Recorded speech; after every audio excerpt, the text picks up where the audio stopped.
Eh bien, bonsoir à tous. Alors, au nom de l'agglomération du Choletais, je suis très heureux de vous accueillir dans cette salle et dans la continuité du carrefour de l'orientation qui se déroule déjà depuis hier. Alors, vous avez peut-être déjà visité le carrefour, vous avez arpenté les allées, au moins pour les étudiants, les parents qui avaient le temps, et vous avez encore toute la journée de demain pour le découvrir. C'est vrai que c'est un moment très, très important, une manifestation très importante. Et aujourd'hui, c'est le 20 janvier, et ça tombe bien. Ça tombe bien parce que c'est le jour où vous allez pouvoir enfin commencer à vous inscrire ou à inscrire vos enfants sur le site Admission Post-Bac. Si j'ai bien compris, c'est ça. Et alors là, je peux vous dire, c'est le début pas le début de la fin, le début d'un moment qui va durer un moment. On dirait un marathon, ça va durer plusieurs mois. Ça se terminera en septembre, fin septembre, quand votre fils ou votre fille sera installé dans son appartement et puis commencera son année universitaire ou dans une grande école ou tout ce qu'on peut souhaiter. Mais d'ici là, eh bien, dans l'immédiat, vous êtes face à ce site, Admission Post-Bac, avec plein de menus à dérouler. C'est très technique, c'est très bien expliqué. Il y a tout ce qu'il faut faire pour s'inscrire, faire des choix. Et justement, le problème, il est là. Il faut faire des choix. Et c'est pas toujours si facile. On a pu le voir hier soir. Il y a beaucoup de choses qui se jouent entre les relations entre les parents et les enfants, les grands-enfants à ce moment-là. Et en plus, il faut quand même se décider à certains moments. Alors, il y a toute une stratégie à avoir. Et c'est pour cette raison que M. Bruno Magliulo est là ce soir. Il est inspecteur d'académie honoraire. Il a écrit un certain nombre de livres sur le site d'admission post-bac, notamment un numéro, l'admission post-bac pour les nuls. Mais je crois qu'il est épuisé. Donc voilà, il va être bientôt réédité. Pour les nuls, je ne sais pas, parce que déjà vous êtes ici. Et finalement, vous avez peut-être déjà visité le carrefour de l'orientation. Vous avez vu beaucoup de filières différentes, beaucoup de métiers différents, où vous allez le faire demain. Donc déjà, vous avez peut-être une idée. Et là, ce soir, M. Bruno Magliulo va vous aider à aller plus loin. Et je pense que je vais lui laisser la parole sans plus tarder, en vous souhaitant une bonne soirée.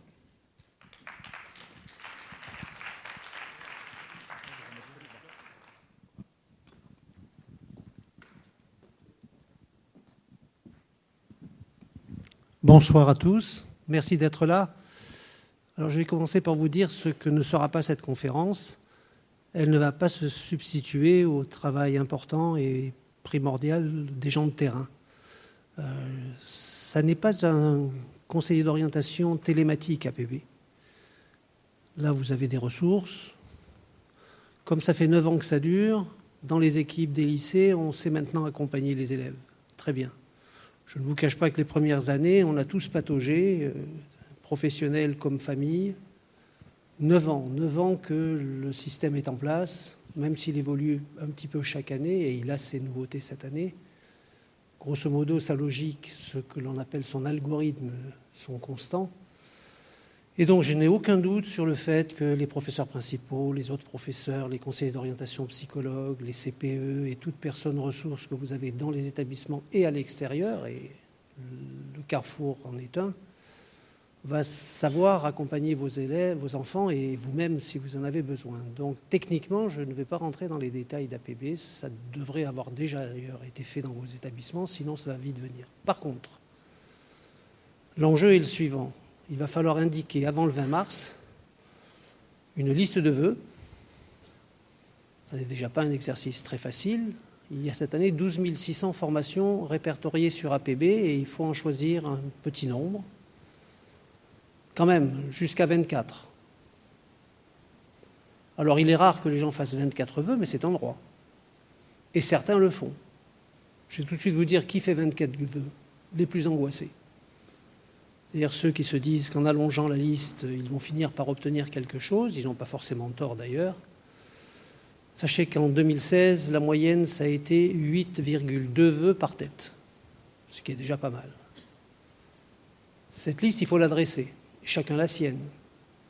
Mais en plus, il faut la classer. Et vous verrez dans un moment l'importance du classement des vœux. La classer, ça veut dire, quelle est ma préférence? Et si cette préférence ne veut pas de moi, qu'est-ce que je demande en second? On veut, j'allais dire, plan B. Et ainsi de suite jusqu'à, théoriquement, 24, en pratique, chacun décidera du nombre.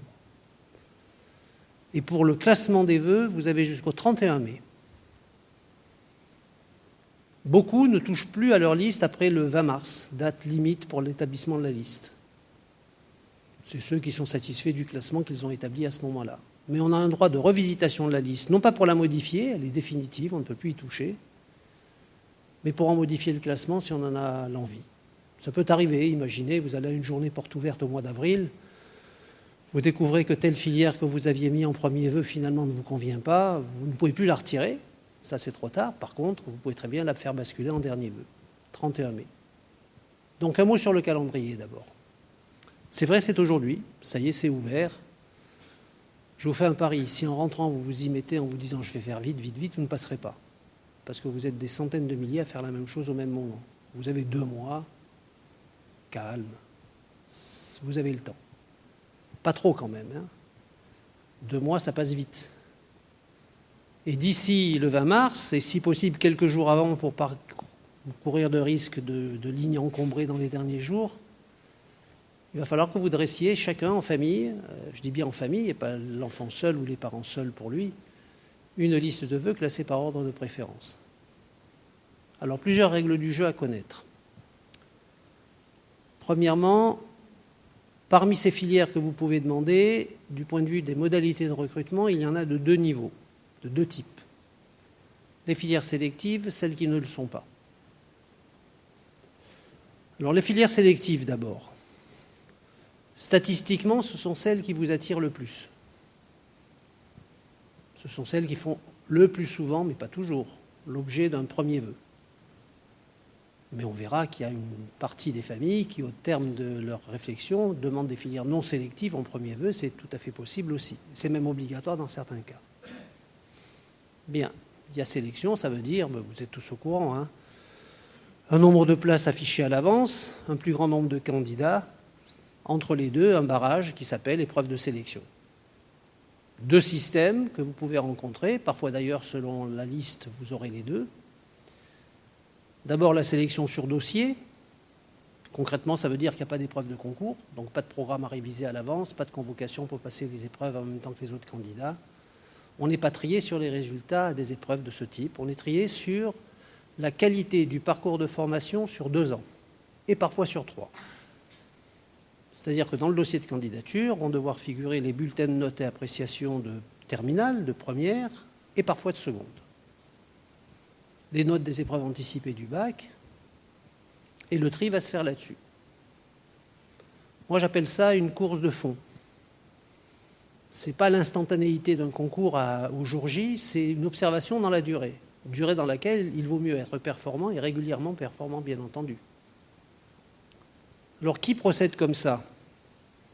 Alors, des filières anciennement dans cette logique, les classes préparatoires aux grandes écoles, par exemple, les IUT, les classes de BTS, la filière comptable supérieure, les mises à niveau, les MANA, certaines écoles à recrutement niveau bac, et, phénomène relativement récent, certaines filières universitaires. Alors je dis tout de suite aux parents ici présents que là, il faut oublier vos bons vieux souvenirs de l'époque où vous étiez lycéen, époque où l'université était quasi intégralement non sélective à l'entrée. Ça demeure, mais c'est de moins en moins vrai et monte petit à petit le secteur universitaire sélectif à l'entrée. Je ne parle pas des sélections en fin de première année comme en santé. Je parle bien de procédures de sélection à l'entrée dans la filière post-bac. Ça se fait sur dossier. Un dossier dans lequel on va vous demander quelque chose, c'est d'expliciter les motivations de votre candidature.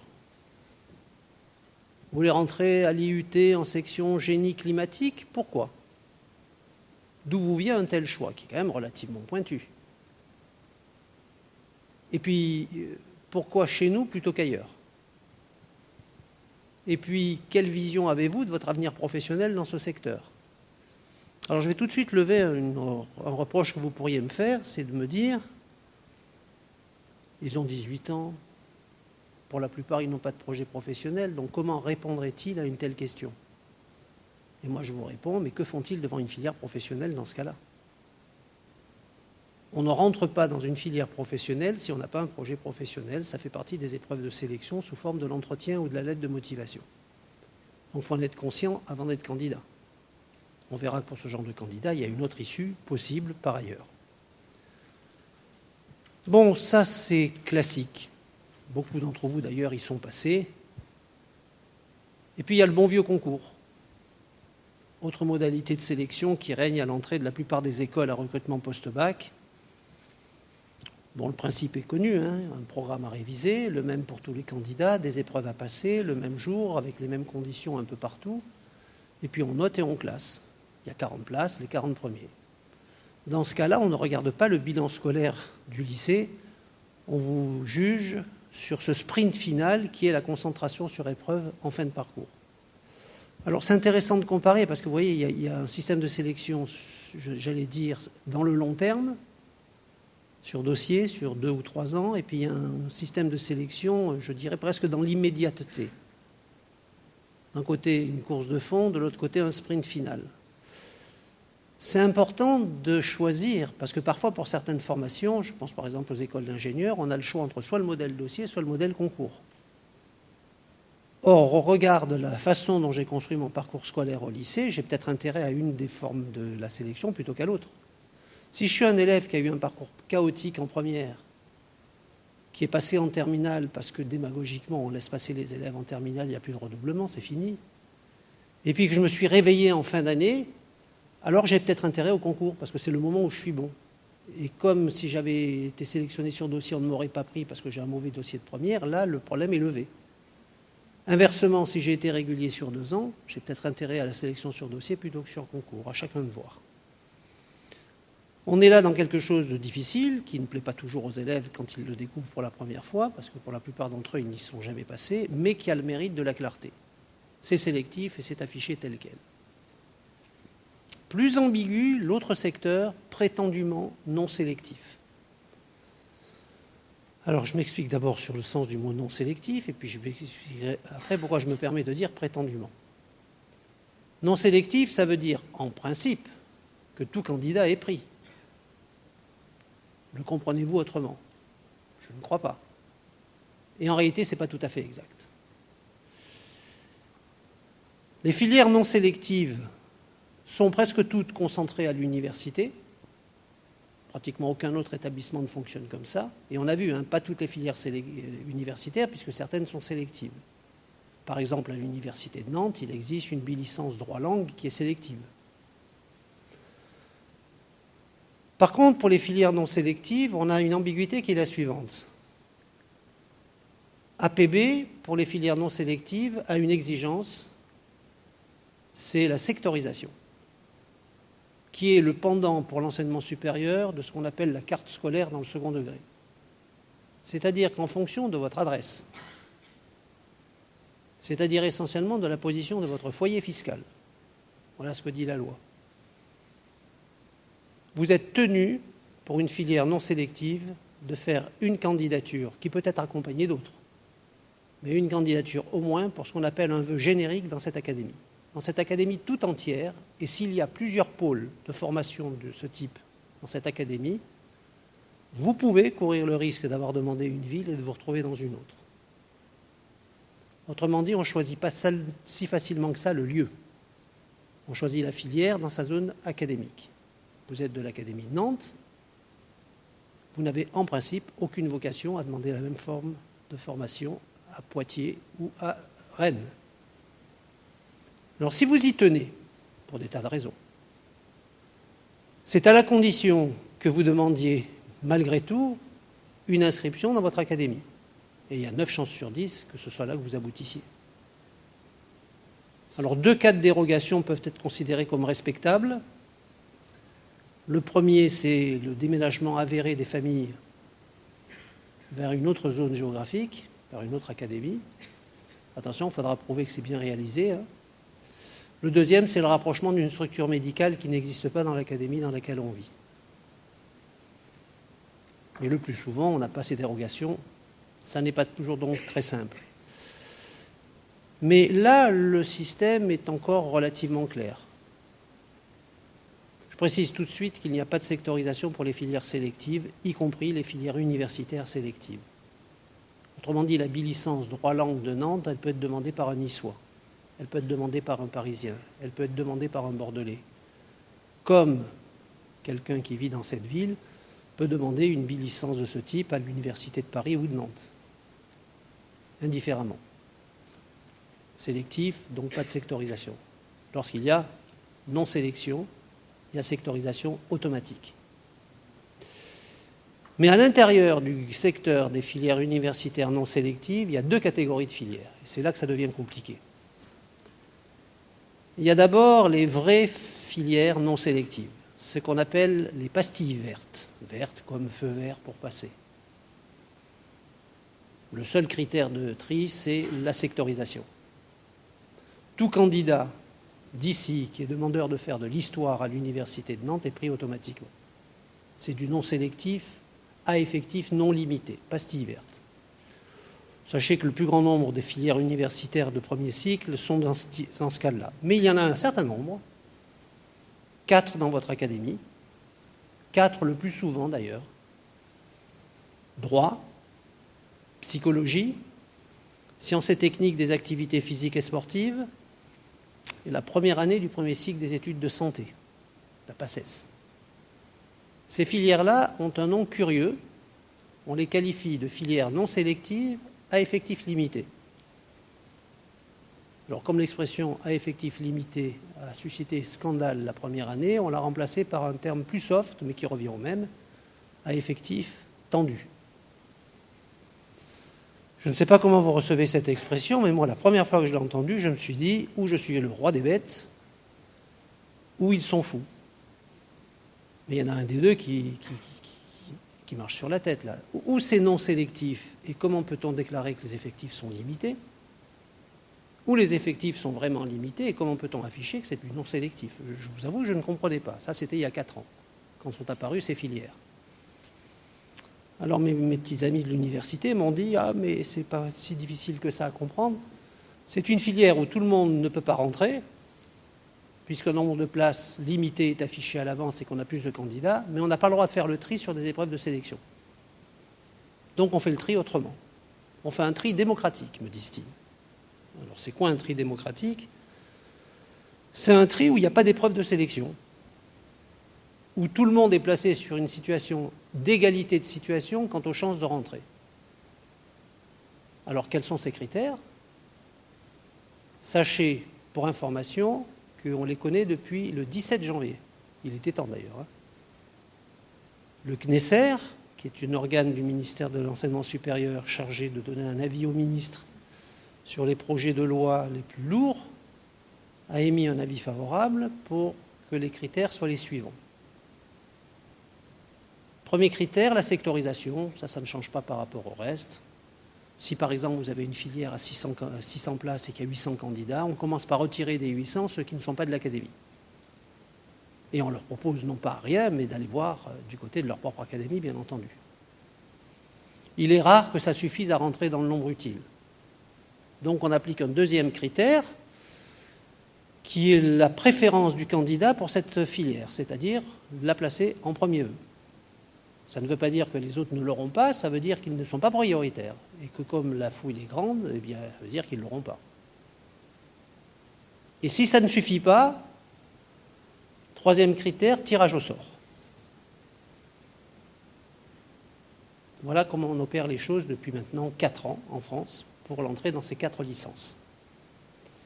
Alors il y a des familles que ça a beaucoup énervé et qui ont décidé l'année dernière d'en découdre avec l'État en attaquant un tribunal administratif.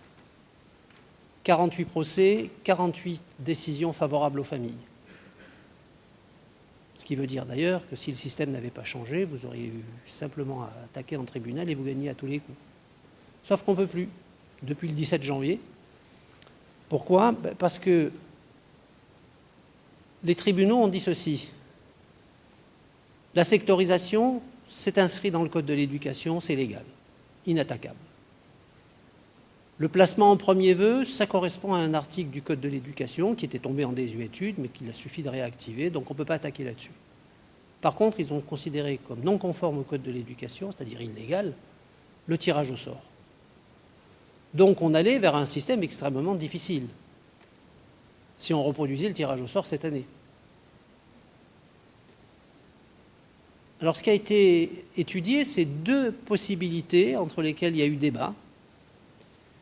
Une pour laquelle moi j'étais très, très clairement favorable, comme beaucoup d'ailleurs, mais nous sommes minoritaires, et il paraît qu'on prononçait là un mot politiquement très incorrect, c'est faites-en des filières sélectives, clairement.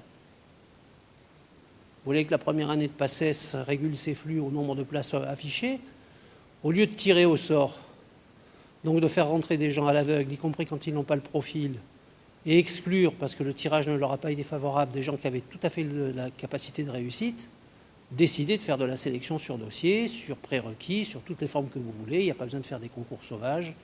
Et au moins, ça sera cohérent. Moi, ça me paraissait une bonne ligne.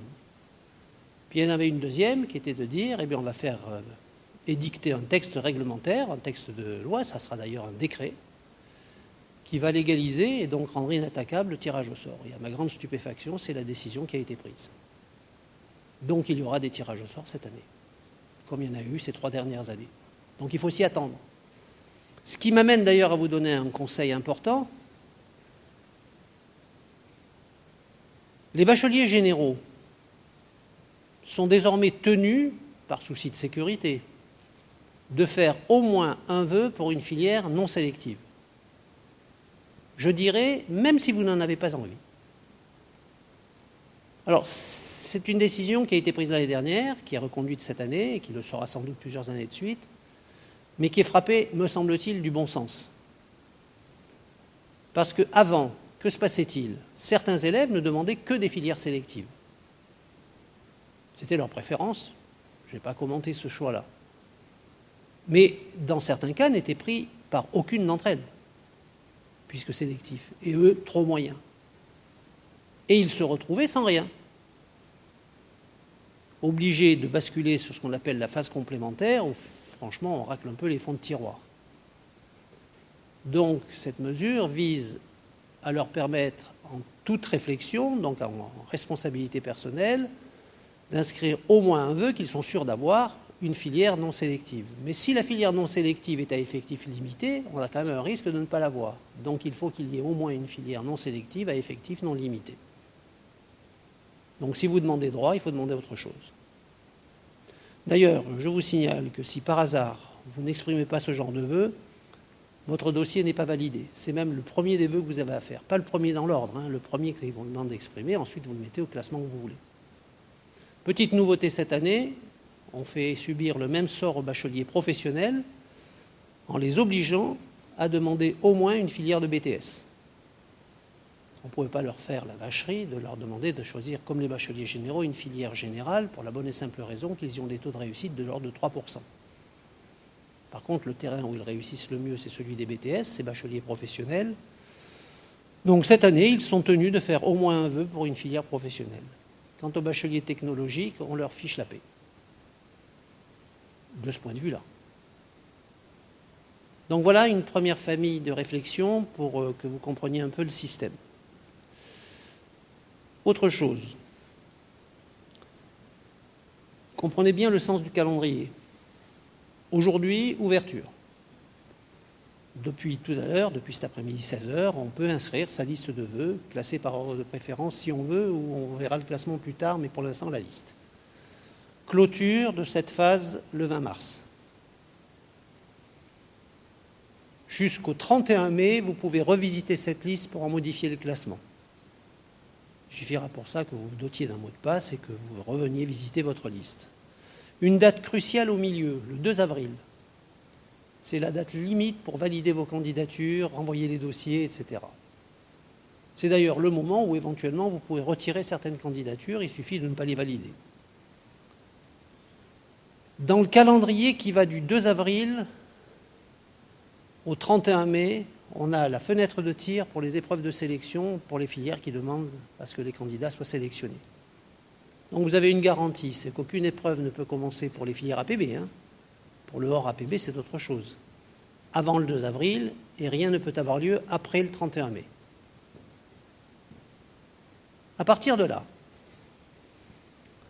les établissements qui ont été demandés préparent tous leurs réponses. Chaque fois qu'il y a un candidat, ils lui répondent admis ou non admis. Mais ce n'est pas à vous qu'ils envoient les réponses. C'est à la plateforme APB qui est installée à Toulouse. Donc APB saura avant vous si votre enfant est pris ou pas dans la filière de vos rêves. Ce que certains trouvent anormal, mais qui a le mérite de centraliser les réponses et de ne pas provoquer un afflux trop grand au même moment de la part des familles. Lorsque APB a ses réponses, nous sommes dans la première semaine du mois de juin. Il met en ligne les réponses. Et c'est le 8 juin au matin que vous pourrez accéder aux réponses. Alors il y a un principe sur APB, c'est que vous ne recevez qu'une seule réponse positive. Je m'explique. Admettons que vous ayez fait une liste de 9 vœux classés de 1 à 9. APB va commencer par examiner la réponse de l'établissement que vous avez demandé en premier vœu. Admis ou non admis? Si la réponse est admis, on ne va pas plus loin. On vous envoie cette réponse et la suite s'efface automatiquement. Vous ne saurez jamais si le deuxième, le troisième vœu vous aurez pris ou pas. Vous ne pouvez plus dire non plus, j'ai changé d'avis, je préfère attendre le troisième vœu qui aujourd'hui a ma préférence. Vous avez réponse favorable sur le vœu le mieux classé. Il ne vient à l'idée de personne que vous puissiez vous mettre à changer d'avis à la dernière minute. Donc ça devient obligatoirement une proposition d'orientation et c'est la seule. Face à laquelle vous avez deux attitudes possibles, je prends ou je ne prends pas. Si vous ne prenez pas, comme la suite s'est effacée, vous n'avez rien sur cette première phase, il faut attendre la phase complémentaire, avec un super risque. Si vous prenez, vous procédez aux inscriptions, comme on vous indique de le faire, avec des conditions, des dates, etc. Si le premier vœu vous répond non admis, on bascule sur le deuxième. Si le deuxième, à son tour, répond non admis, on bascule sur le troisième. Et si le troisième répond admis, à l'écran, vous allez voir premier vœu, on vous rappelle lequel, non admis, deuxième vœu, non admis, troisième vœu, admis, et la suite s'efface. Autrement dit, quel que soit le rang de l'établissement qui, le premier, vous répond admis, ça devient obligatoirement la seule proposition qui vous est faite, et c'est votre orientation obligatoirement. Voilà le principe. Sauf dans un cas. Vous pourriez avoir des candidatures pour des établissements hors APB. Tout n'est pas dans APB. APB représente à peu près 96% des places à prendre, c'est donc le cas le plus large qui existe, mais il y a 4% de places à prendre dans des filières hors APB. Et puis il y a parfois du beau linge, si je peux me permettre. Sciences Po, c'est hors APB. Paris-Dauphine, c'est hors APB. Certaines écoles d'ingénieurs ou de commerce, c'est hors APB. Les écoles d'art, c'est souvent hors APB. Les écoles paramédicales, c'est souvent hors APB. Les écoles d'infirmières, par exemple, sont toutes hors APB. Et on pourrait multiplier les exemples. Donc, selon vos vocations, vous pourriez être amené à avoir une préférence, par exemple, pour une école d'infirmière. Laquelle, évidemment, n'est pas soumise, du coup, au calendrier APB. Donc, faites attention. Je vous signale que pour les écoles d'infirmières, les inscriptions seront closes dans 3 semaines, bien avant APB. Sous réserve de cas particuliers locaux, mais on est dans cet ordre-là. Alors ça amène à développer une stratégie par rapport à ça. Qu'est-ce qui se passe si je suis prioritairement attiré par une filière hors APB? Je pourrais avoir le sentiment que du coup je ne vais pas me casser la tête à faire du APB puisque ce n'est pas ce qui m'intéresse. Grosse erreur. Parce que les filières hors APB ont un point commun, elles sont toutes sélectives. Aucune filière non sélective dans ce secteur. Donc vous n'êtes pas sûr d'être pris. Et vous ne saurez si vous êtes pris ou pas qu'au mois de juin. C'est-à-dire à une date où, si vous n'êtes pas pris, vous n'avez plus de recours sur APB puisque c'est trop tard. Donc le conseil donné, c'est de frapper aux 2 portes.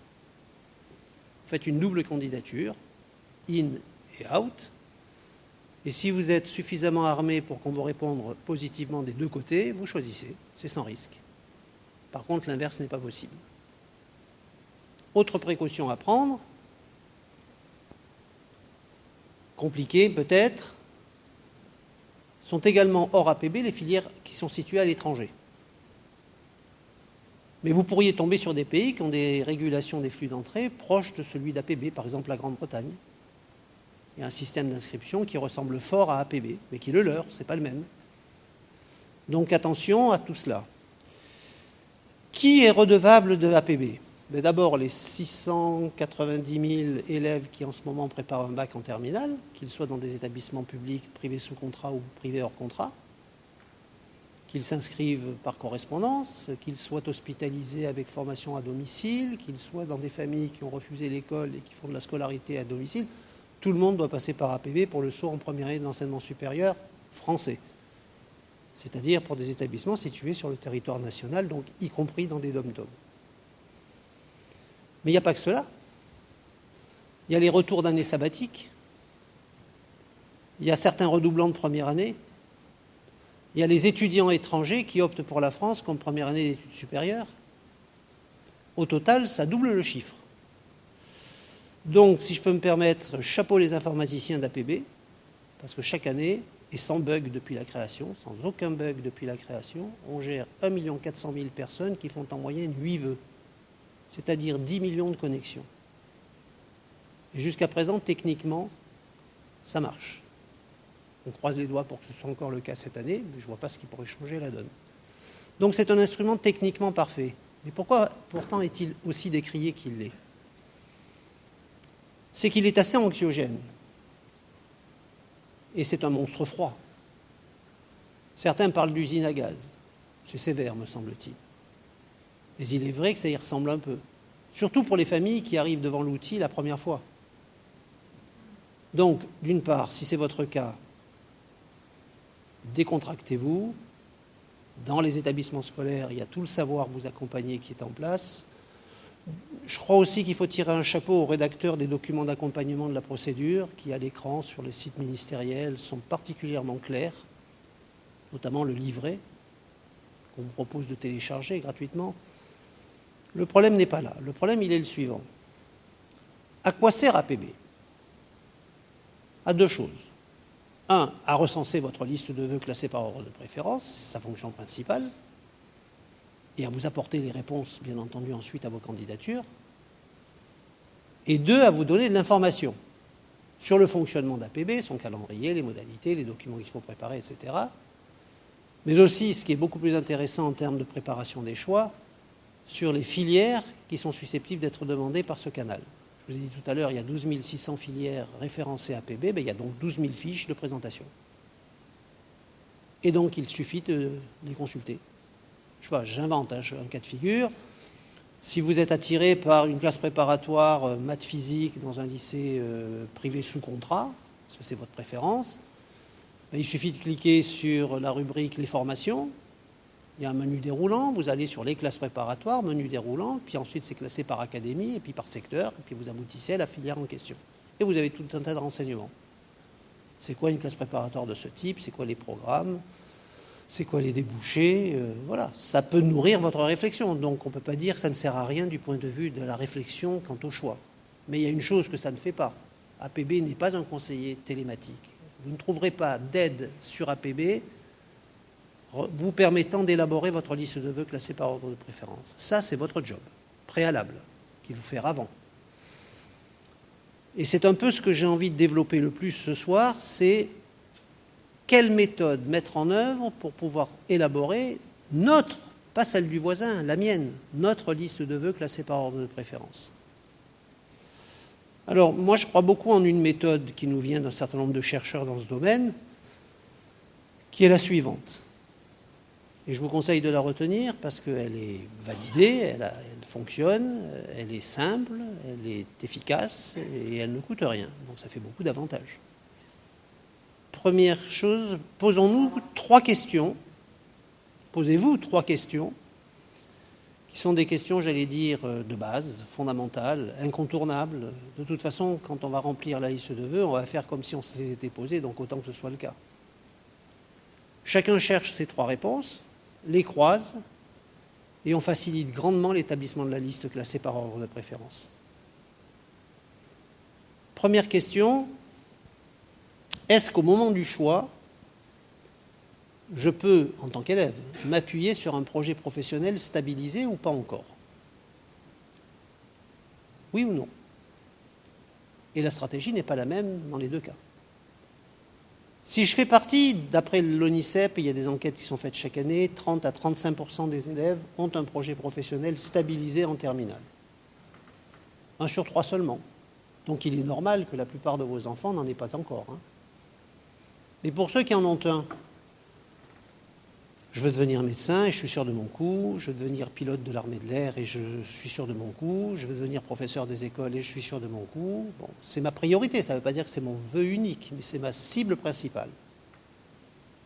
Pour ceux qui accompagnent, les choses deviennent relativement simples. On va repérer quelles sont les filières centrées sur cet objectif professionnel et qui permettent d'accéder à la cible ainsi définie. Je suis élève de Terminal S, mon but c'est la médecine, je ne sais pas encore si je serai généraliste ou spécialiste, on verra. Mon travail à moi consiste à lui dire, ben voilà, en France on a tel parcours, avec une première année d'études de santé, un concours, puis un internat, puis à bac plus 8, puis à bac plus 12, selon. Mais si ça t'intéresse, il y a possibilité de contourner le système français qui est très rude, en partant en Roumanie, en Belgique, en Espagne, au Canada, pas n'importe où, au Québec, parce que comme nous sommes dans des pays qui ont passé des conventions avec l'Europe ou qui sont européens, tu auras le droit d'exercer à la sortie dans n'importe quel pays de l'Union européenne, ce qui est un gros avantage. Si vous faites ça aux États-Unis, ça ne marche plus. Moi, j'ai connaissance d'une élève qui est allée faire sa médecine à Seattle, aux États-Unis, sans doute frappée par le feuilleton Grey's Anatomy, qui s'est retrouvée avec un beau diplôme à bac plus 9, interdite d'exercer aux États-Unis parce que non américaine, interdite d'exercer en Europe parce que le diplôme n'est pas validé. Il ne faut pas se mettre dans des situations de ce genre, mais il y a des tas de possibilités. Quand on aura recensé les divers chemins, on les présente à l'élève et à ses parents, à charge pour eux de les comparer, de choisir ceux de ces chemins qui lui conviennent le mieux et puis de tenter d'y réussir à rentrer et de décrocher les diplômes à la sortie, ensuite la balle est dans leur camp. Ça, c'est la situation la plus simple. Beaucoup plus compliquée, l'élève qui n'a pas encore de projet professionnel. Cas très fréquent chez les bacheliers généraux, près de 75%. Cas relativement minoritaire, mais quand même existant du côté des bacs technologiques, c'est à peu près la moitié. Cas beaucoup plus rare du côté des bacheliers professionnels, ce qui est logique, qui ne sont que 30% à ne pas avoir de projet ou avoir envie d'en changer sans trop savoir quoi faire à la place. Mais pour cet élève, pour qui on n'a pas de possibilité de s'appuyer sur un projet, j'allais dire blindé, on pourrait penser que l'opération devient impossible. Et pas du tout. Simplement, il faut appliquer une autre façon de faire. Pour le bachelier général qui n'a pas encore de projet professionnel, moi, ma réponse, c'est tu attaques par un premier cycle général et tu diffères de 2-3 ans le moment du choix d'une filière professionnalisée. Et ces filières générales de premier cycle qui vont permettre d'attendre 2 ans de plus pour réfléchir à un projet professionnel, on le sait, il y en a 2. Il y a les licences universitaires et il y a les classes préparatoires aux grandes écoles. Le principe, c'est au bout de 2 ou 3 ans, par ta maturation, par tes stages, par tes rencontres avec des adultes, par ton rapprochement de la sortie et donc ta responsabilisation croissante, etc., tu vas faire émerger le projet professionnel que tu n'as pas en terminale. Les chiffres de l'ONICEP nous disent que c'est vrai à 90%. Oui, 30% au lycée, 90% à bac plus 2 ou 3. Donc ça marche, pour la plupart.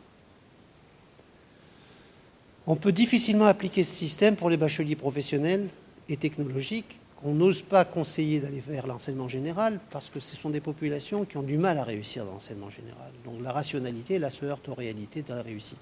Il faut savoir qu'en premier cycle de licence, les bacheliers professionnels ne sont que 4% à décrocher le diplôme, 4% seulement, 96% d'échecs.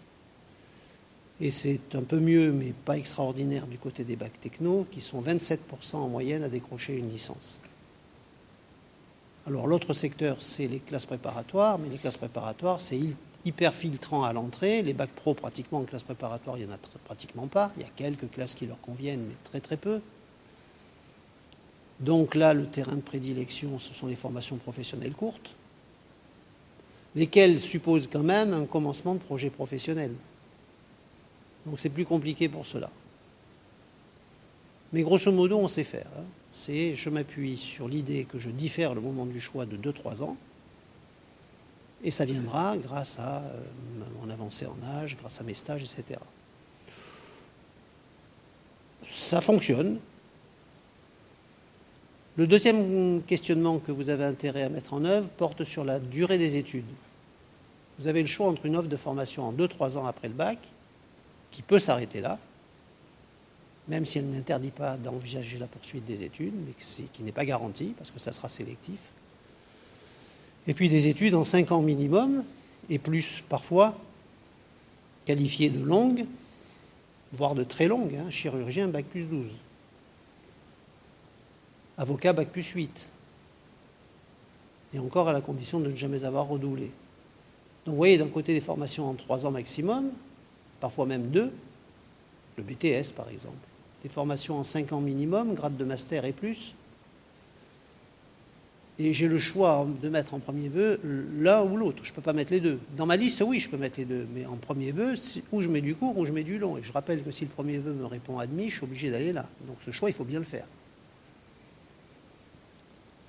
Alors, constat. Les bacheliers généraux se ruent sur les formations longues, universitaires ou classes préparatoires aux grandes écoles à recrutement niveau bac, c'est-à-dire des formations en 5 ans minimum. Enfin, 5 ans quand on réussit, quand on échoue, ça peut être très court. Ils se ruent dessus, ils sont 65% à y rentrer, des taux de réussite à la sortie qui tiennent la route, c'est leur préférence. Les bacheliers professionnels, à l'autre extrême, ont une forte concentration sur l'enseignement supérieur professionnel court, donc sur les formations en 2 ou 3 ans, avec là aussi des taux de réussite qui tiennent à peu près la route, surtout en BTS. Et les bacs techno sont à mi-chemin entre les deux.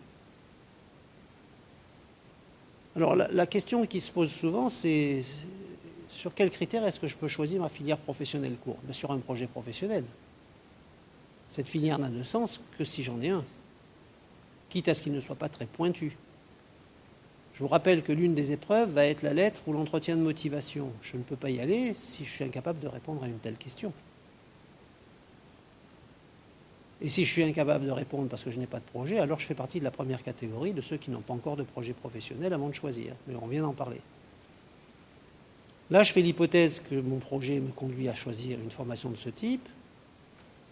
Pas de problème. Les élèves ont tendance à considérer que ce qui distingue les deux, c'est la durée. Oui, c'est la durée. 2-3 ans d'un côté, 5 ans et plus de l'autre, c'est effectivement un critère de repérage. Mais ce qui est en jeu, c'est autre chose. Ce qui est en jeu, c'est le niveau de responsabilité professionnelle à la sortie.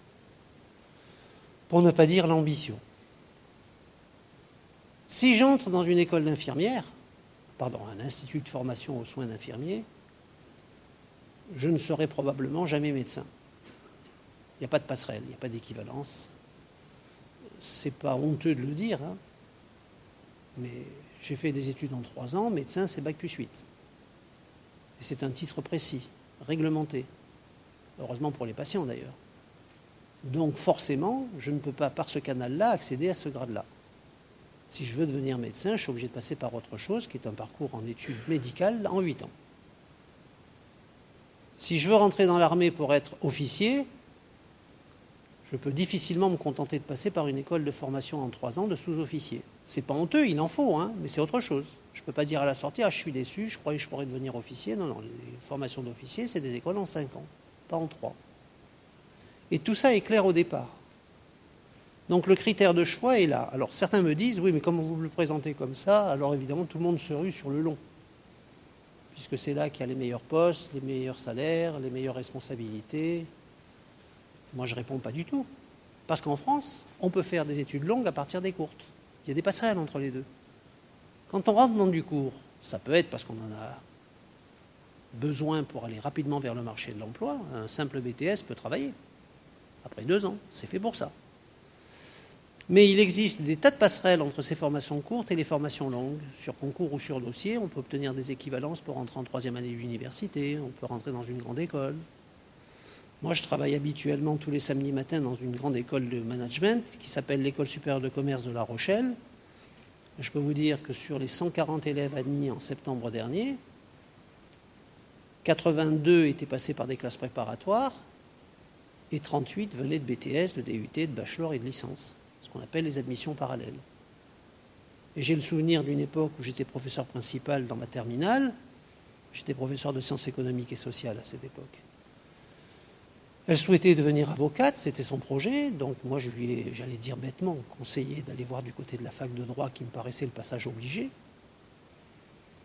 Le lundi matin, elle vient me voir, je lui dis alors comment ça s'est passé? Elle me dit écoutez, moi je crois que je ne vais pas mettre les pieds là-dedans. Je lui dis pourquoi tu renonces à ta carrière? Elle me dit pas du tout, je renonce aux amphis à 1200 étudiants mal encadrés. Je dis mais c'est dommage. Elle me dit pas du tout, il y a une alternative, IUT, DUT carrière juridique. Alors évidemment, c'est sélectif, c'est plus dur d'y rentrer, mais elle était bonne élève, elle y est arrivée. Le principe, 2 ans de formation, où il faut cravacher, parce qu'il faut faire partie des meilleurs, demande de dossier d'équivalence, admission directe en 3e année de droit, en contournant les 2 premières années. C'est ce qu'elle est arrivée à faire. Donc on peut rentrer dans du cours pour 2 motifs. Soit je suis pressé d'accéder à mon autonomie financière en travaillant très vite, au bout de 2 ans, 3 ans maximum, soit je me sers du premier cycle court comme d'un tremplin vers le long. Si j'ai besoin de contourner une classe préparatoire, admission parallèle. Si j'ai besoin d'échapper aux 2 premières années de l'université, admission parallèle. Et ça explique certains motifs de choix de ce type. Et puis il y a une dernière façon de raisonner. Du point de vue de ce qu'on pourrait appeler l'accompagnement de l'élève, enfin de l'étudiant à ce stade-là. Vous avez des filières à fort degré d'encadrement et des filières où on fait plutôt appel à leur capacité à se motiver par eux-mêmes. Alors, vous avez le choix. Et je vais peut-être vous surprendre, mais moi je ne dirais pas que l'un de ces 2 modèles est meilleur que l'autre. Je vous dirais que selon les personnalités des élèves, chacun peut jouer son rôle. Le premier système, celui à fort degré d'encadrement, ça n'est jamais que la reproduction du système collège-lycée. Petits effectifs, généralement triés à l'entrée, donc plutôt de bon niveau, appel des présences, évaluation régulière, conseil de classe, bulletin envoyé aux familles, comme au lycée. Ce système, vous pouvez le retrouver dans le supérieur s'il vous convient. C'est celui des classes préparatoires, c'est celui des classes de BTS, c'est celui en gros de toutes les filières sélectives. Donc y compris les filières universitaires sélectives. La bilicence droit-langue de l'université de Nantes, c'est 80 places, c'est pas 1200. Et on les chouchoute et on les encadre et c'est très demandé. Par contre, la contrepartie de ces filières-là, c'est qu'elles sont très demandées et donc très sélectives. Donc on est parfois amené, soit par choix, soit en second vœu, à se rabattre sur des filières à faible degré d'encadrement.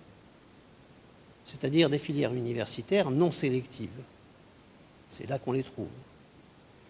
Faites un regard sur une première année de PACES à l'université de Nantes, le nombre de présents flirte avec les 1500. Vous pensez bien que dans ce genre d'endroit, il n'y a pas d'appel des présences. Que quand un professeur donne un travail à faire, il ne va pas s'amuser à corriger 1500 copies. Que le nombre d'heures obligatoires est relativement modeste par rapport à ce que vous trouvez dans les filières à fort degré d'encadrement. Alors, est-ce que ça veut dire qu'on y fait des études au rabais? Pas du tout. Simplement, le principe, c'est de déléguer vers l'étudiant une grosse partie de la charge de responsabilité d'organiser sa scolarité. Mercredi matin, je n'ai pas cours. Qu'est-ce que je fais? Je reste sous la couette ou je vais à la bibliothèque universitaire?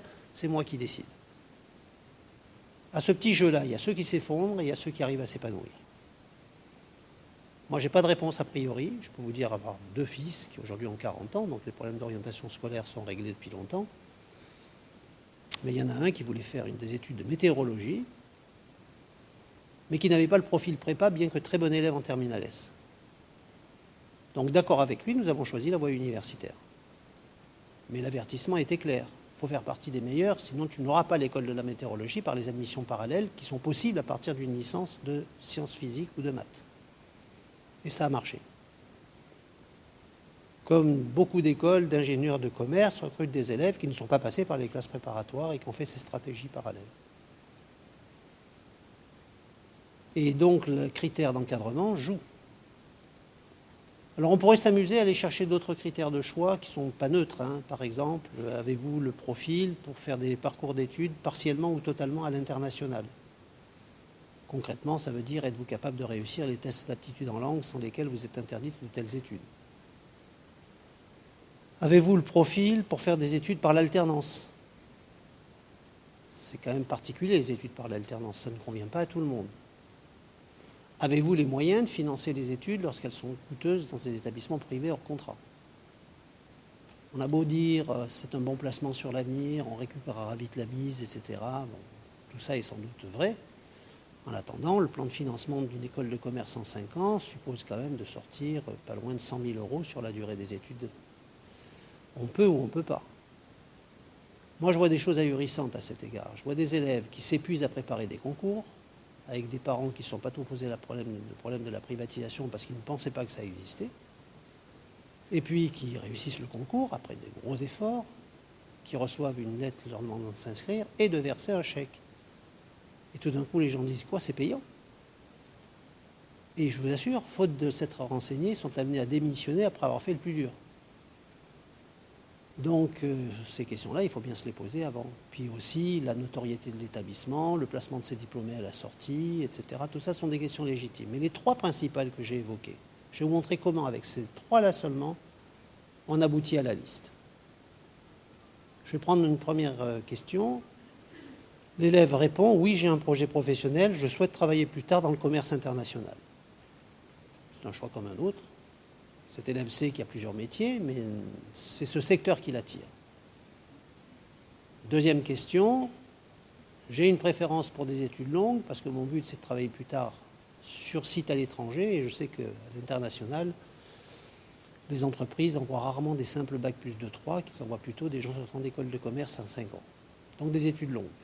Et 3, j'ai une préférence pour des études à fort degré d'encadrement.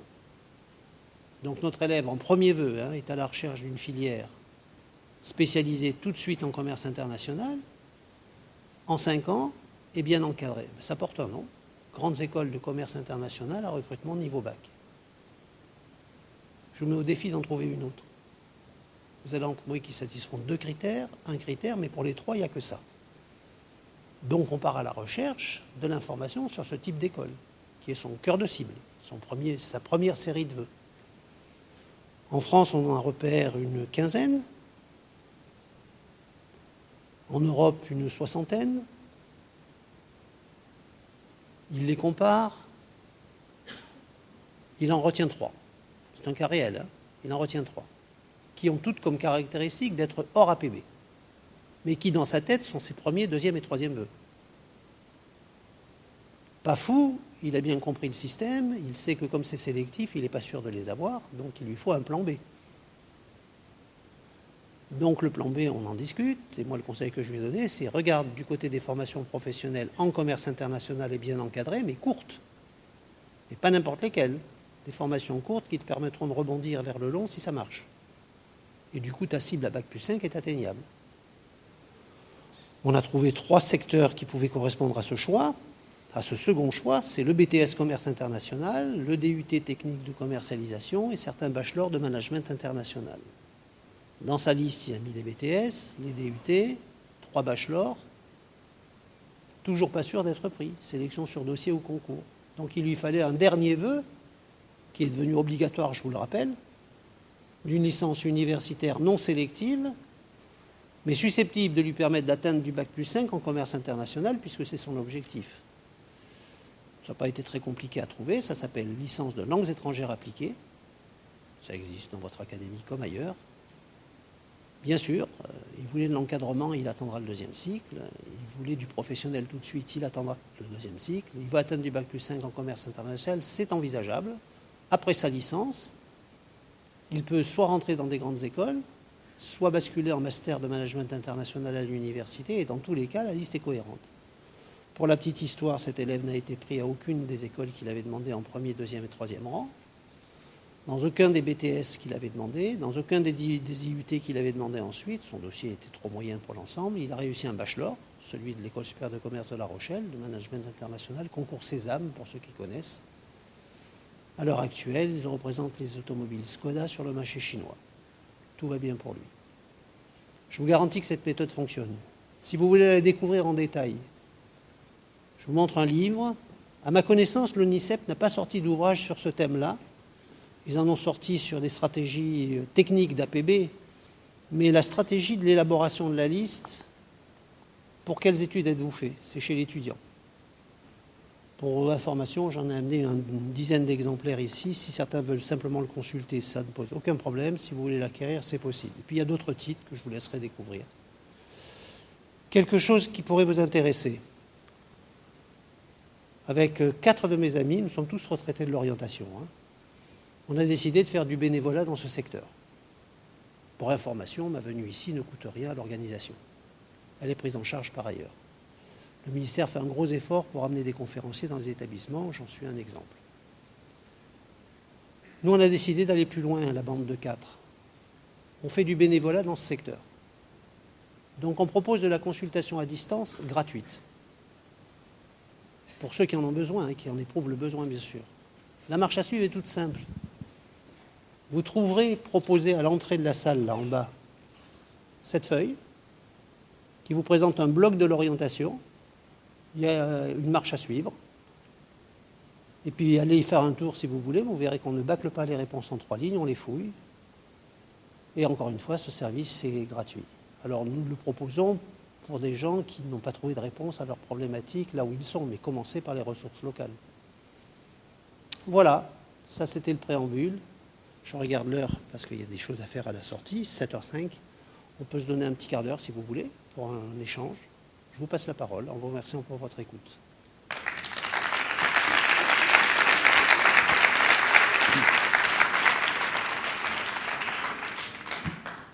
Qui souhaite poser une première question? Merci pour vos applaudissements.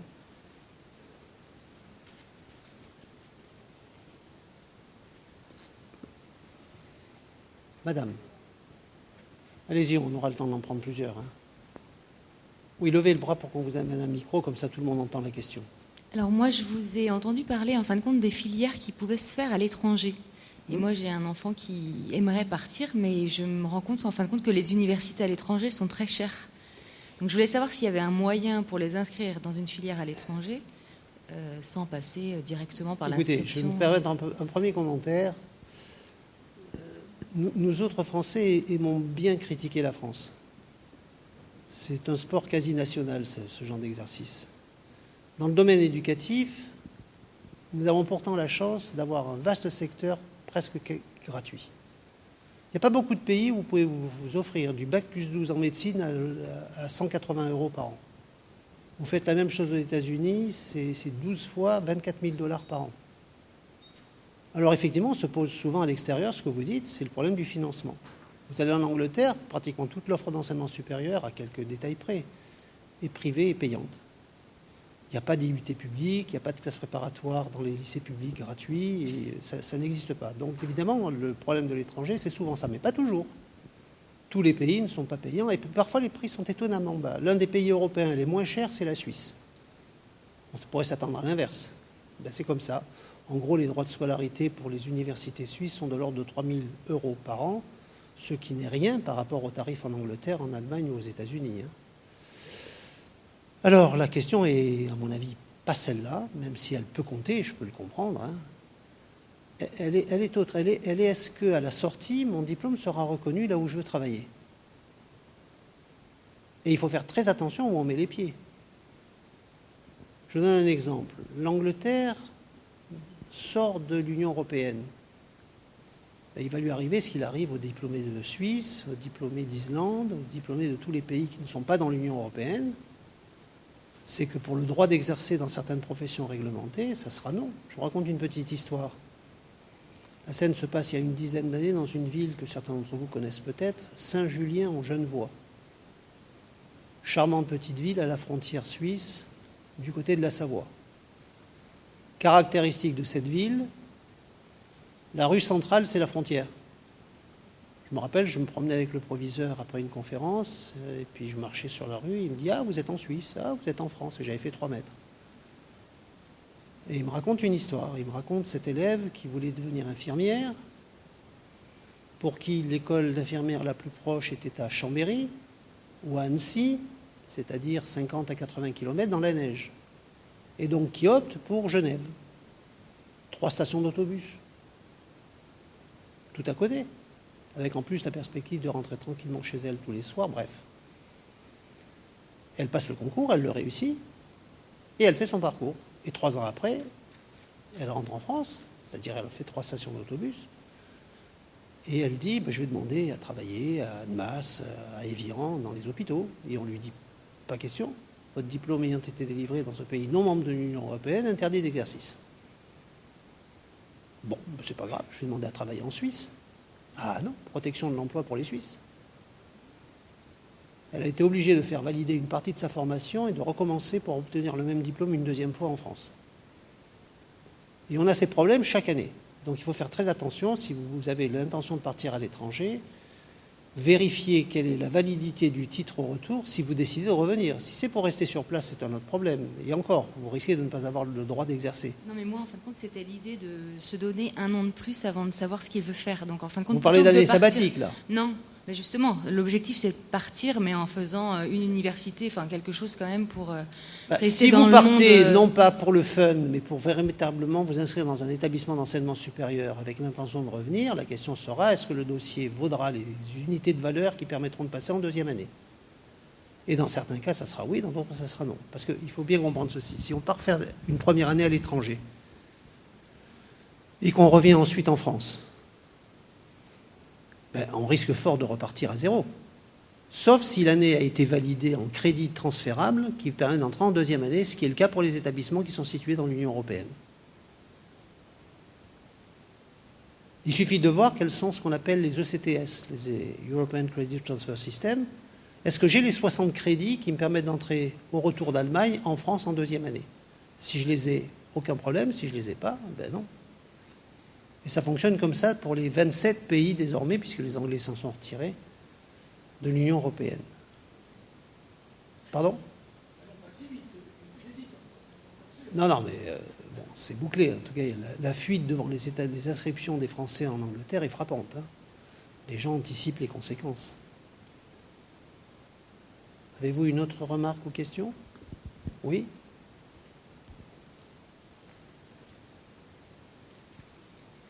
Oui, il y a un titre, madame, sur faire ses études à l'étranger, où vous avez tous les renseignements, hein, il est par là. Oui?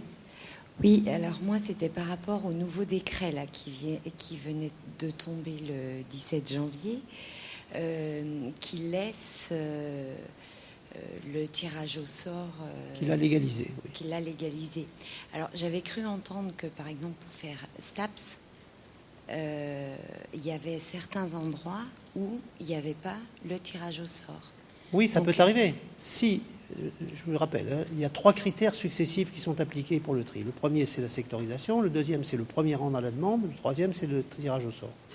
Mais on ne procède au tirage au sort que si les 2 premiers n'ont pas suffi à ramener le chiffre au nombre utile.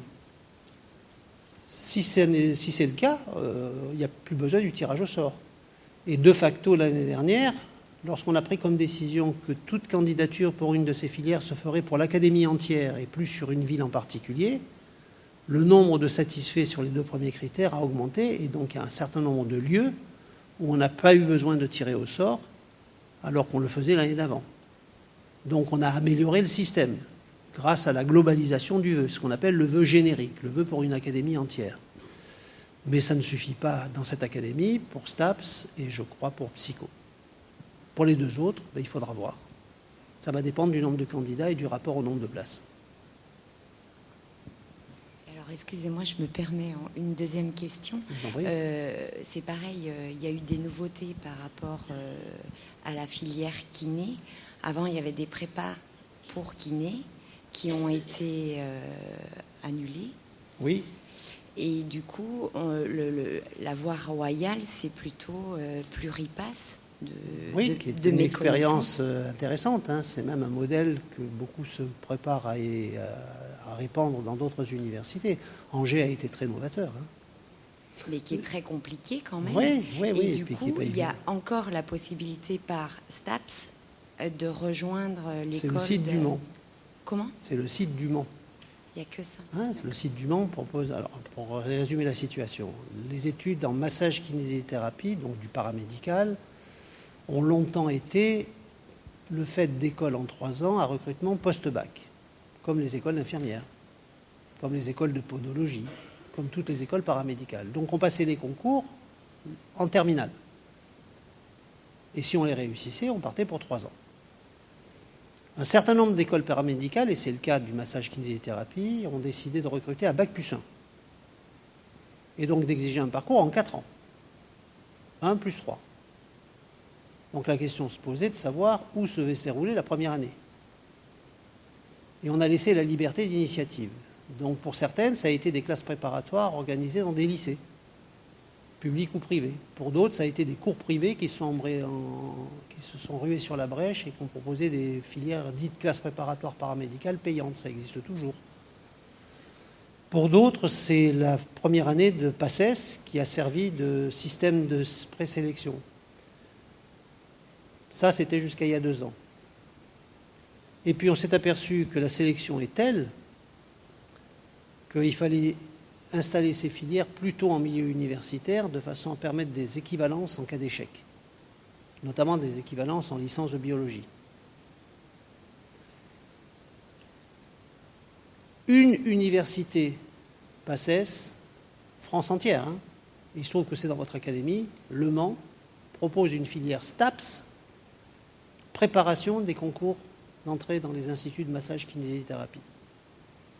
Ça ne veut pas dire qu'on y rentre à coup sûr, ça reste très sélectif. Mais l'avantage, c'est qu'en cas d'échec, et si on valide la première année, on passe en 2e année le STAPS. Et on peut même se représenter en candidat libre une 2e fois à bac plus 2.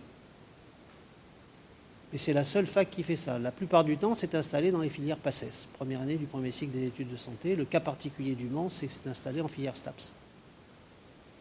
Il y a 2 projets d'ouverture, une à Paris, une à Bordeaux, donc vous n'en bénéficierez pas pour le moment, de licence de biologie préparatoire à ce genre de concours.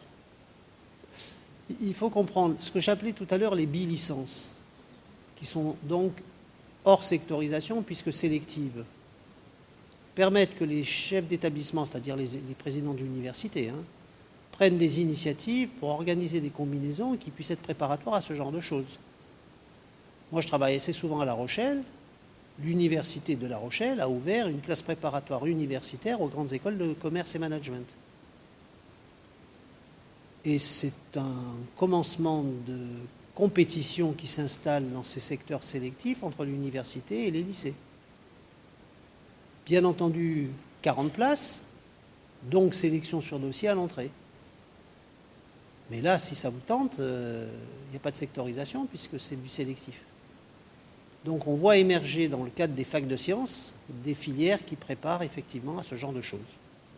Quand c'est adossé à une première année de licence, l'avantage c'est qu'en cas d'échec au concours paramédical, on peut quand même rentrer en 2e année et poursuivre sans perte de temps. Tandis que si je vais au cours machin, qui au passage va me prendre 12 000 € par an, pour faire la même préparation, ça peut être efficace. Il y en a qui sont très bons. Mais si j'échoue, je n'ai aucune équivalence, je repars à 0. Donc le risque est plus grand. Chacun décide de prendre ou de ne pas le prendre. Autre question ? Oui, je vous écoute. Je vois un bras se lever là. Allez-y, puis on vous passera la parole, madame. Oui. Petite question très précise par rapport à ces filières non sélectives à effectifs limités ou tendus. Certains profs de lycée disent aux élèves que les écoles n'ont pas accès au classement des vœux. Donc quand on dit il faut que la filière soit sélectionnée en premier vœu. Oui, alors ça peut paraître contradictoire, mais je vais vous expliquer en quoi ça ne l'est pas. Effectivement, si vous ouvrez la page 3 du guide APB, vous aurez une charte. Et la charte dit dans son article 4 que les familles ont une garantie, c'est que les établissements demandés n'ont pas connaissance de la hiérarchie des vœux des candidats. Ça veut dire concrètement qu'ils n'ont pas le droit de le demander. Je sais que certains le font. Vous n'êtes pas obligé de répondre. Je vais aller plus loin. Si vous avez peur que ça déclenche une réaction négative quant à sa candidature, dites-leur que vous les adorez. Ils n'auront aucun moyen de vérifier. Alors vous allez me dire, mais comment pouvez-vous dire ça alors que vous venez de nous expliquer que c'est sur critère de premier vœu qu'on rentre dans ces filières à effectif limité ou pas? C'est tout simplement que le classement, ce n'est pas les établissements qui le font, c'est la mécanique APB. Ça se fait par l'algorithme. Comme le tirage au sort d'ailleurs. Il n'y a pas d'urne avec un huissier et puis un tirage de papier avec les 600 noms sur 400 qui vont être tirés au sort ou pas. Ça se passe dans des systèmes d'algorithmie qui sont pilotés par les recteurs et qui se passent dans le cadre discret des services et des bureaux. Il n'y a donc pas de contradiction entre le fait qu'on affirme que c'est sans connaissance du classement et que ce sera en même temps sur le premier vœu. Encore une fois, ce travail de tri sur cette base est fait par l'ordinateur, pas par l'établissement. Rappelez-vous, il y a quelques années, quand vous étiez lycéen, vous les parents, vous demandiez une classe préparatoire. Vous faisiez un seul dossier, on l'envoyait au vœu 1, je prends ou je ne prends pas. Si je ne prends pas, j'envoie au vœu 2 directement. C'est pas vous qui le... Vous ne faisiez pas 3 dossiers, vous n'en faisiez qu'un seul. Donc le deuxième ensuite disait je ne prends pas parce que vous ne m'avez pas demandé en premier vœu. Aujourd'hui, vous faites 8 vœux de classe préparatoire, vous faites 8 dossiers séparés, ils partent chacun vers l'établissement en question, et ils savent tous que vous avez frappé à plusieurs portes, c'est la logique même du système, mais ils ne savent pas dans quel ordre vous les avez demandés.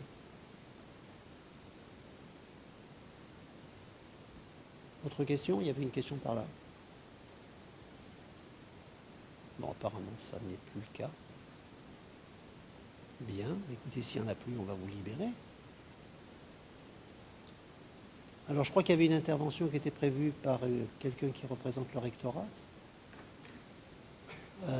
Quand Madame aura fini, nous pouvons encore, pour quelques minutes, discuter ou vous voyez pour les livres, comme vous voulez. Merci pour votre écoute et je passe le relais.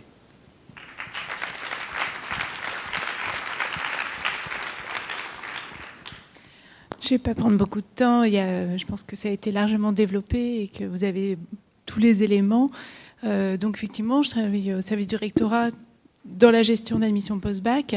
Pour compléter, juste, vous avez été tous destinataires et renseignez-vous près de votre enfant si vous ne l'avez pas, d'une brochure qui est faite par l'académie et qui est distribuée gratuitement et qui vous aide à repérer tous les éléments concernant plutôt, je dirais, la machine APB et non pas l'élaboration de vos vœux. Le décret est en projet, il est en discussion. Le tirage au sort semble se reproduire sans doute l'année qui vient, mais nous n'avons pas encore de vote de texte définitif pour l'instant.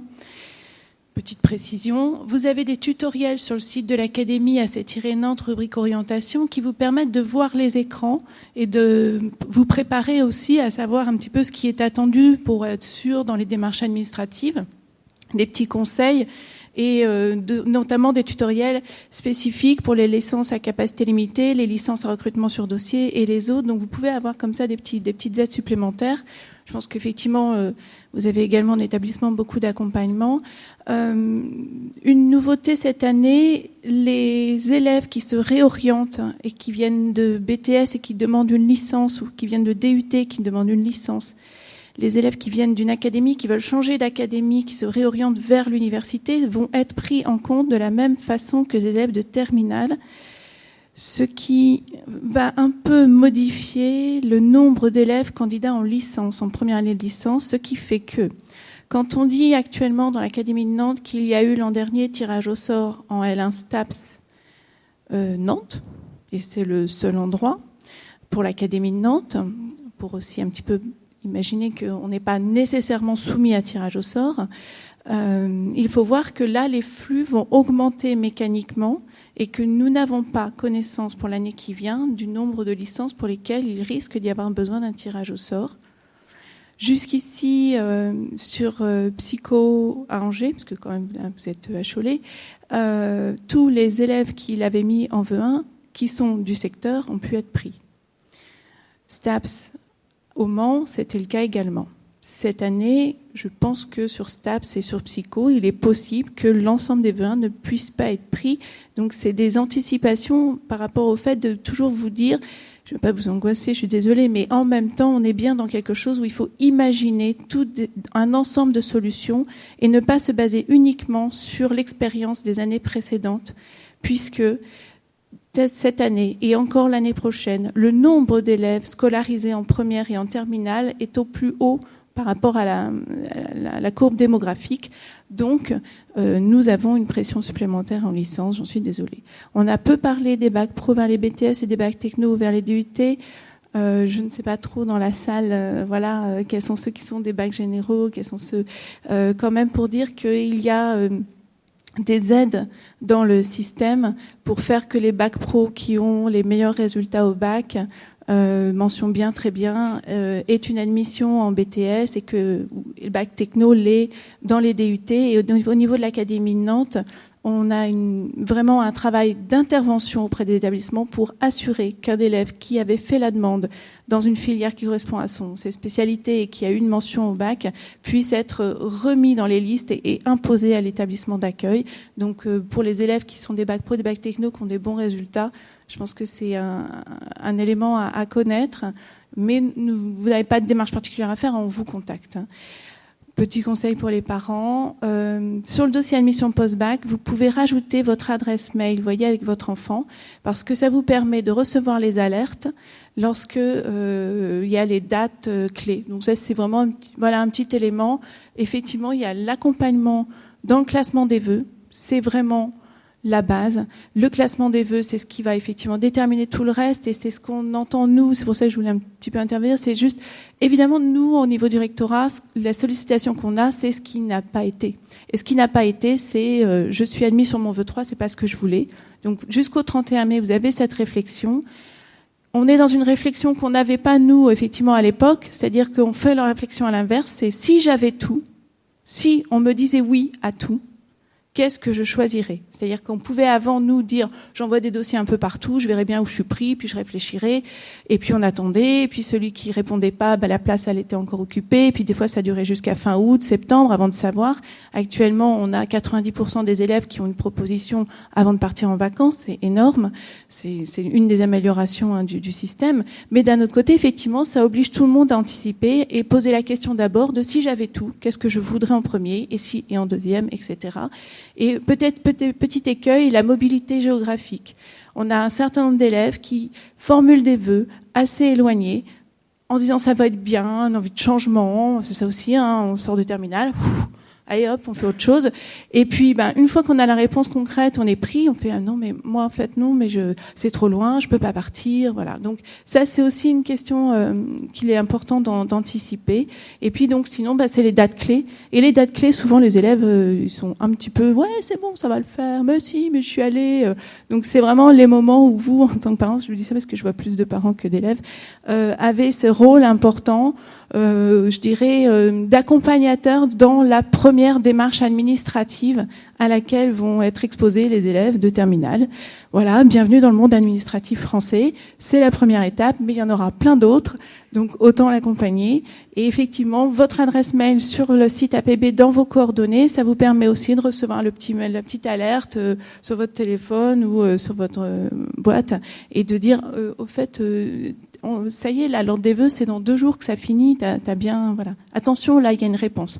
Particulièrement pour les bacs pro qui sont en alternance ou qui sont en phase de période en entreprise et qui n'ont pas à ce moment-là forcément la tête pour en plus suivre cette étape de réponse. Voilà. Je sais pas.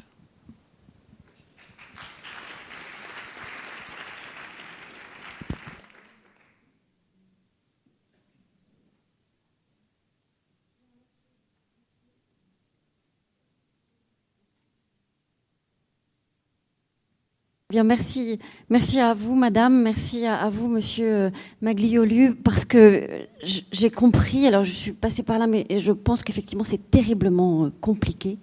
Mais pour autant, vous avez apporté des informations Vous avez apporté aussi des précisions. Je vous rappelle que demain, vous avez encore l'occasion à la fois de rencontrer les métiers, mais de rencontrer aussi les organismes de formation pour justement bien accompagner vos enfants et pour les aider à faire les bons choix et surtout à organiser cette stratégie. Il y a aussi demain des tables rondes. Je vous invite à aller sur le site de l'agglomération Choltez pour justement découvrir les thématiques de ces tables rondes qui vont vous accompagner là aussi à faire des choix. Je pense que vous voulez encore rajouter quelque chose. Juste signaler qu'à la demande de l'organisation, j'ai accepté de rester toute la journée de demain pour des entretiens individuels s'il y en a un besoin. Donc éventuellement, vous allez à l'accueil du salon et on vous dirigera, si vous le souhaitez bien sûr, et si vous en avez besoin, vers moi. Je recevrai ça par tranche d'une demi-heure à peu près pendant toute la journée. Peut-être à demain donc.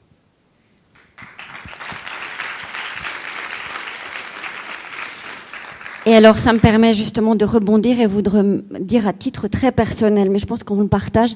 Merci pour votre générosité et votre disponibilité, parce que non seulement vous vous êtes rendu disponible pour ce soir, mais à notre demande, vous vous rendez encore disponible pour demain. Et ça, je pense que c'est important de le souligner, cet engagement, ce bénévolat au service de la réussite de nos jeunes. Merci à vous, monsieur.